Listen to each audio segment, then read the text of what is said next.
Bonjour à toutes et à tous. Eh bien, en fin d'année dernière, je vous avais dit avoir l'intention d'ouvrir une rubrique curiosité.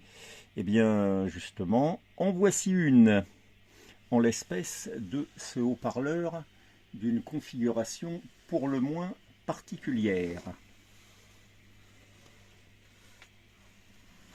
Alors, pour la petite histoire, il s'agit d'un haut-parleur équipant une très rare enceinte André Charlin, la Belphégor. Alors, j'ai le plaisir d'en posséder une.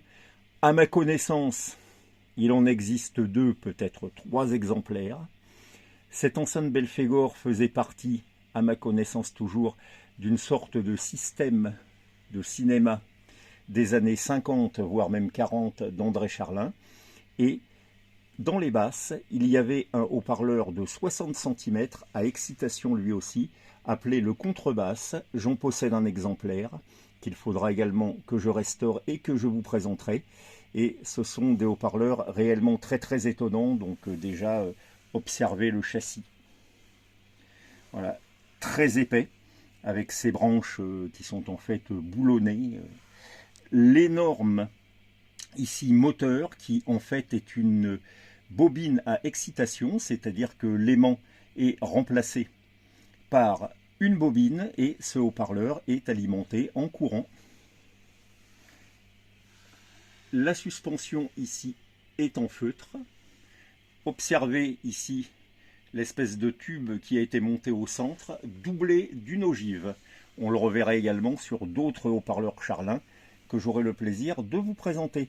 Alors si vous voulez voir à quoi ressemble une Belphégor, eh bien allez sur le site Les Charlinales qui est assez remarquable pour vous présenter tous les produits et l'œuvre de ce grand génie de la haute fidélité française. Et quand je dis génie, je pèse mes mots car le terme a été quand même quelque peu galvaudé. Je pèse mes mots, donc ce grand génie que fut André Charlin. On aura l'occasion d'en reparler car j'ai un petit peu de matériel Charlin. Je vous présenterai ces colonnes par exemple dans trois versions différentes.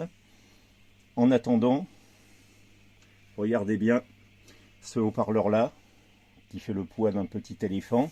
Son diamètre doit être à peu près de 28 cm. Ma foi, je pense que vous n'en verrez pas passer tous les jours. Sur ces fortes paroles, je vous dis à une prochaine fois et bonjour chez vous.